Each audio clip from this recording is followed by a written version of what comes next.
Assalamu alaikum. Wa alaikum assalam wa rahmatullahi wa Brother barakatuh. Antonello. Antonello, correct. And now you're Brother Abdul Rahim. Rahim. Alhamdulillah. I'm so happy to see you in London. And originally you're from Italy, but you are based in London now. That is good. I'm so happy that you are a devoted Muslim. And I have some interest and curiosity to know how you came to the truth and what happened to your life. So, first thing I would like to know that you were born as a Catholic Christian family, and then you were raised as a Catholic Christian also. So, can you briefly tell me about the whole thing? Of course. So Italy is a very Catholic country. So by culture, everybody's pretty much Catholic. And by my commitment to the religion was actually quite fluctuating over the years. I wasn't always practicing, obviously depending on my age, depending on my life circumstances. But I've always been a Catholic by culture, let's say. So I moved to London about 15 years ago, and for work reasons. So I'm in technology. So obviously London is a very technology hub in Europe. So I was growing actually from a professional point of view. So alhamdulillah, very satisfying. But if you know London can also be a very tempting city in a way that there's a lot of there's a lot of noise around us, and there's a lot of temptations, as I said. So over time, I was getting stuck in what they called fun. So going out and really enjoying the life.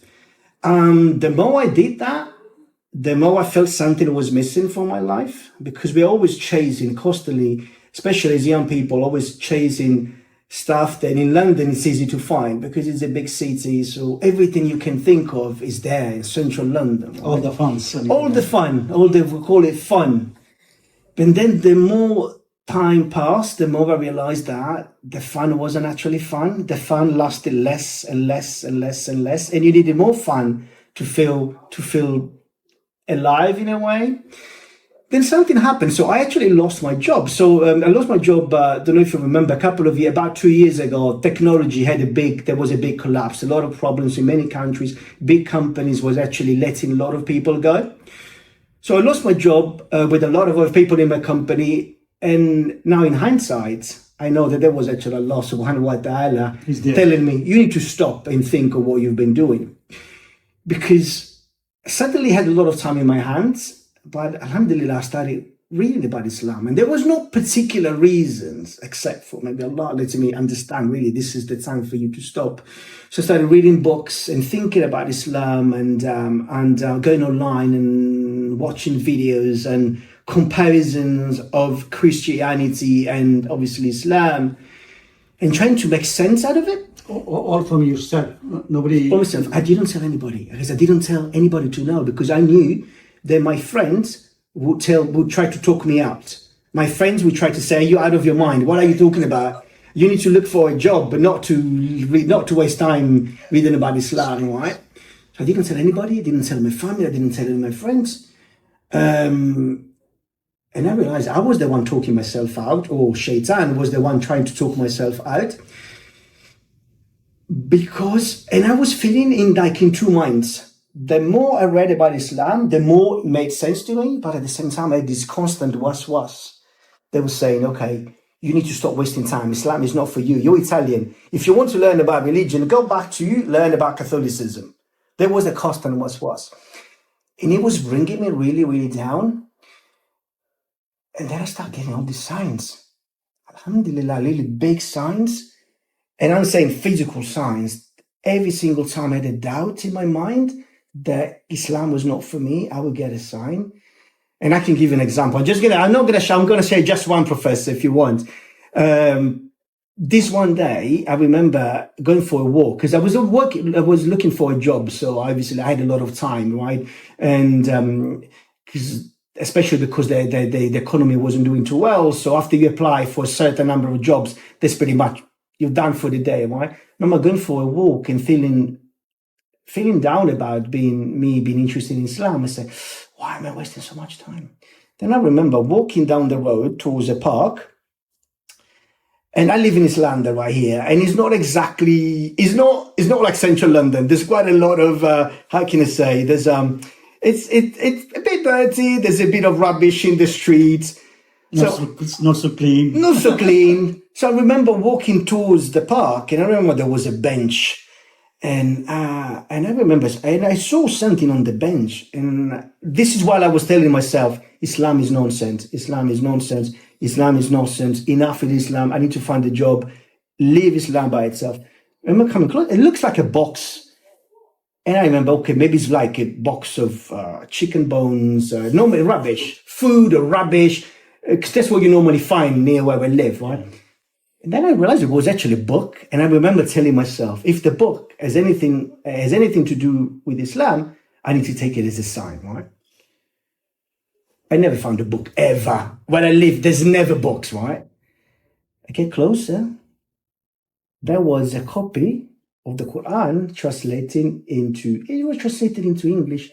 I remember getting like goosebumps and thinking, this is the moment that I said to myself, okay, this is now Islam is no, obviously you've got nothing to do with Islam. So this was just one of the signs, Professor. So my conversion was part of me embracing Islam. You got the Quran and I got it still in my home, still in my place. It was like all a bit wet, torn. But that was for me, Allah telling me, okay, you've got doubts. I'm giving you I'm giving you the certainties about what you've been doing. I didn't reverse straight away because Shaitan came back and came back and came back and came back. I reverted to Islam, and Shaitan came again trying to convince me that I made a mistake. Right after I reverted to Islam, I had another sign telling me that I was in the right place. But look, this time you did not talk to anybody. I reverted with some people I volunteered with. So I reverted with, not in the mosque, but we just, and again, Allah subhanahu wa ta'ala put the right people around me right when I needed them, because I reverted with people, because at the time I wasn't working, but I was volunteering, and I met, people, some volunteers there, through my volunteer work, and met some people, and this has actually given me the chance to embrace Islam. And then, so you found Islam, it makes sense, that whatever Islam says, it makes sense, and that gives you peace of mind and happiness. The moment I can tell you something, Professor, the moment I reverted to Islam, it was like a big weight was lifted from my shoulders. This is how I describe it. Another thing that I can describe, those horses, they need to when you got a horse, you don't want the horse to look around, so you put one of those eye guards, I think they're called. It's like if that was lifted, I could actually see 360 kilometers, actually see around me for the first time. And this is exactly how I felt. I felt liberated, I felt lifted, I felt light, I felt everything made sense. So this is how I came to Islam. So obviously it wasn't easy, because obviously none of my friends knew, so I had to start telling my friends. But when you came to Islam, did you study some more books or just what you studied before? So before I reverted, I was trying to read about Christianity and about Islam and compare the two. So I remember listening to there was a time that I was listening to the Quran, like being recited, and at the same time still reading the Christian prayers. So there was this time of kind of overlapping, because I just wanted to connect to God. And this is how I felt that this is what I needed at the point of my life. And but in terms of reading, I hadn't done any actual studying, but I had only done comparative studies between the two religions. And obviously the study came after, because after I reverted, then I said, okay, now I need to study a little bit. I need to know more. This is what I've been doing for the past 2 years, alhamdulillah.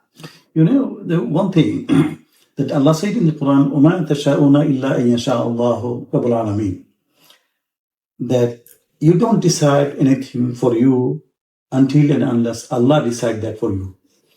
There are people who give some books to some non-Muslims that can study this book and try to explain things, Islam to them. But for you, it came directly from Allah. Subhanallah, and that's why your name is Abdul Rahim. the servant of the merciful. The name is very correct. Now, do you feel better off? Are you happy now as compared to before when you became Muslims? I feel I was born again. I feel this is a new life for me. I compare, say, my life before and my life after. I can't even describe how my life has changed because it's everything you put in a different perspective. That everything that was important before is not as important now. There is a reason behind anything. Everything is. And also something that I realize is that in Western societies, especially young people, we all think, or I used to think as well, but in Western society that we are responsible for everything that is in our life. So if you don't have enough money, it's your fault. If you don't have a beautiful wife, it's your fault. If you don't have a car, it's your fault. Everything. And that's why we are so unhappy. That's why Western society is so unhappy. Because we think that we can control everything. When I reverted to Islam, I realized that I don't control anything. There's somebody else that controls. And that feeling, it really turns my life around. I need to make an effort. I really need to work hard. I need to make sure that I'm doing my best. But it's not up to me in the end. Yeah. By the way, do you face any challenges from your family or neighborhood or friends when you reverted to Islam? Okay. And I can tell you family, friends, and work, because they're three things, right? So, family, alhamdulillah, my mom, I need to be honest, first I was very nervous, because I said, I'm not going to tell my mom over the phone, I'm going to tell her in person when I go and see her. Although, when we had a few video calls before I went and tell her, she remember her saying to me, I've noticed you look so much happier recently. You look so much calmer, even younger. She said to me, I said, alhamdulillah. I said, she could tell from my face that there's something has changed in my life. So when I told her, I was really nervous. I remember asking all the brothers, how am I going to say? What am I going to say? Because I thought she would fail, because she's very religious. But I thought that she would be almost felt intimidated from what she hears on the TV, maybe on the television and everything. And I remember when I told her, instead she started smiling, and I thought maybe she didn't understand that. So, Mom, I found God again. She smiled. I thought, Mom, you understood I found through Islam? She was happy to say, yes, I know, you found God. And there was one of the most beautiful moments in my life. I reconnected with my mom in a way that I wasn't even expecting. So I'm really close to my mom very, very much in a way that I wasn't before. With my friends, it's been a bit different. Some friends didn't understand at all. Some friends thought that I was brainwashed, because I had some friends obviously with whom I don't share the same values anymore. A lot of atheists, a lot of people, obviously, they might be involved with haram things. There's things like the industry, obviously in London especially, there's a lot of bars and those things. There's a lot that revolves around haram. So I lost some of those friends, or at least for now. Maybe I'm hoping that one day I'll be able to do dawah to them in a way. Some of the friends understood.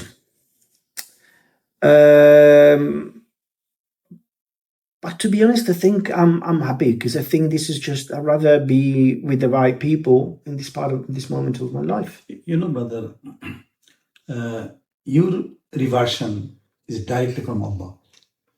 So when you have some privilege, some right, then you have a responsibility also. I think you have a big responsibility from Allah to give the message to other people, your family, your friends, neighborhood, softly, in a nice way, in your behavior and whatever way possible.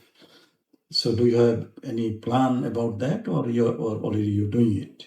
That's what I try to do every day. And I pray to Allah every day, make dua and say, please put the right words in my mouth, so can I make dua to say with my mom, with my family, with my friends, because I know it's obviously dawah is our responsibility in bringing people to Islam and invite people to Islam. So I want to do it in different ways. I want to do it through my behavior, in a way that people see, okay, I've changed, I'm happier, I'm a better person now. So show it them this way.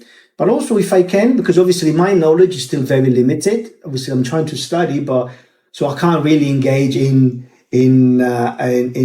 debates. I can't engage. No need so to go there. I wouldn't be ready for that. So, but I try to do it in the way that I can, which is telling my story for you. So the same way I told you my story, I can tell other but people. one thing, I think you need to do more studies also, the history and how there are having great people in the world who did the dawah work. So you should study those books also to enlighten you how to do it. Okay.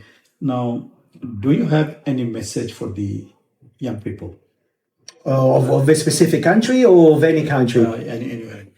I would say because I've been where they are now, don't get fooled. Don't get fooled because what you see now was not going to make you happy. It's going to make you happy now, but long term is not going to make you happy.